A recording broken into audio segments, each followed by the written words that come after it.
Yes, good morning sa inyong lahat. Kamusta ang mga buhay-buhay? Kamusta ang mga araw-araw nating pamumuhay? Sana lahat kayo okay? It's another day, bukas na naman ang ating shop sa motoXvlog.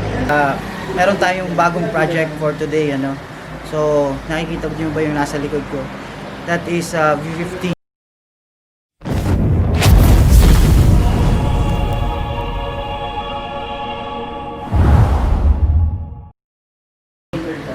So, sino ba yung mga nagkaroon sa inyo ng mga v50? By this time, nakasetup na yung v50 natin. So, ano gagawin natin dito? Gagawin pa natin mas vintage look yung v50 natin.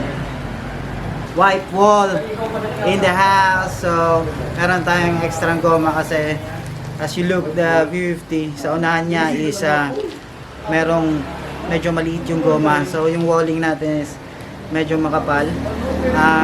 Ang gagawin natin dito is papalitan natin yung goma sa front parehas sa likod, then ilalagay natin yung walling. Then baka magtabas din tayo ng konti para dito sa white wall, and then tingnan natin kung ano ang looks niya after natin ma-install tong white wall sa v50.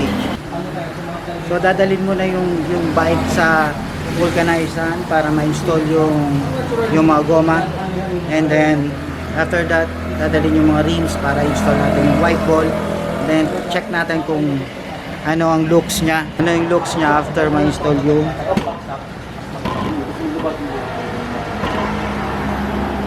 yung white wall.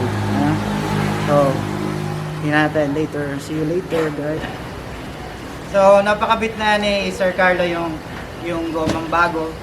So, same 50-100 pa rin ang size niya, no? Kasi yung panlikod niyan ilagay namin sa unahan. So, it's time to do the white wall para sa rims na to, para maging vintage look.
So okay, nakabit na natin yung walling, so hindi pa natin nahanginan.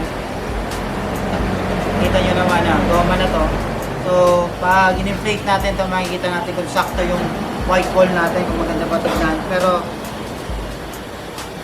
madali lang naman siya ikabit. So konting ilot-ilot lang sa gilid ng goma, papasok siya agad.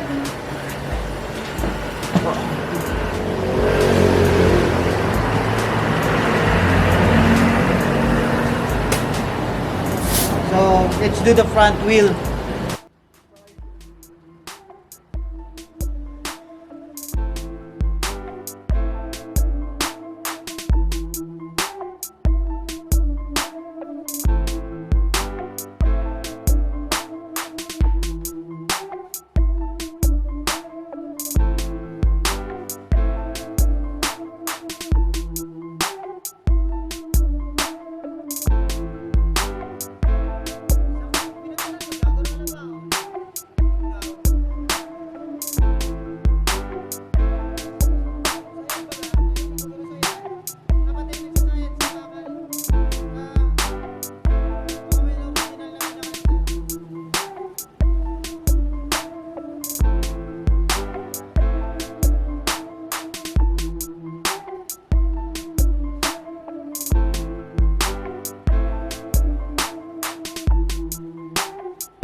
Yung kanyang bagong white wall vintage accent, no? Kita nyo naman, hindi pa inflated.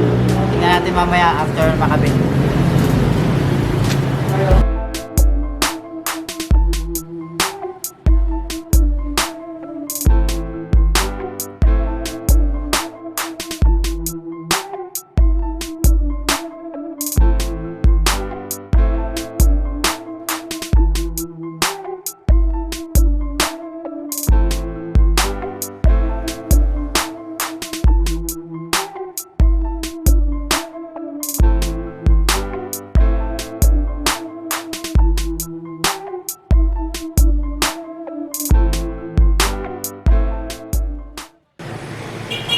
Yes, nakita natin yung v50, nakabit na natin yung white wall, pero naglagay tayo ng adhesive and then konting trim, so para lumapat yung ating white wall.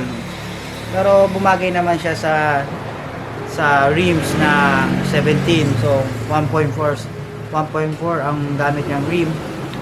Both of them is napakalitang goma, 50-100. So, yung white wall natin is made for malalaking goma para lumapat. So, ginawa natin ng paraan. Nakapit naman. And then, bumagay naman siya sa vintage look ng ating v50. So, thank you mga boss sa pagsama sa akin ngayong araw. For, sana may natutunan kayo. If you're not a subscriber of my channel, just click the subscribe button down there. Notification bell for further notification sa mga bago nating uploads na video. So, see you tayo sa susunod na pagbukas at pag-tutorial natin dito sa ating shop. motoXvlog, signing off. Shoutout din sa lahat ng mga nagbi-big bike no, na gusto nandito na si Sir, si Totits Vida in the house. So may channel din siya all about motorcycle, about big bikes, and then so, yung mga adventure ni Sir, para makita nyo yung check his channel. So siya yung may-ari ng MT-09. So hindi ko na na-vlog yung MT-09 kasi medyo nung lockdown that I have a opportunity na mag-vlog about his motorcycle. So about big bikes, check the channel of Sir Totis Vida.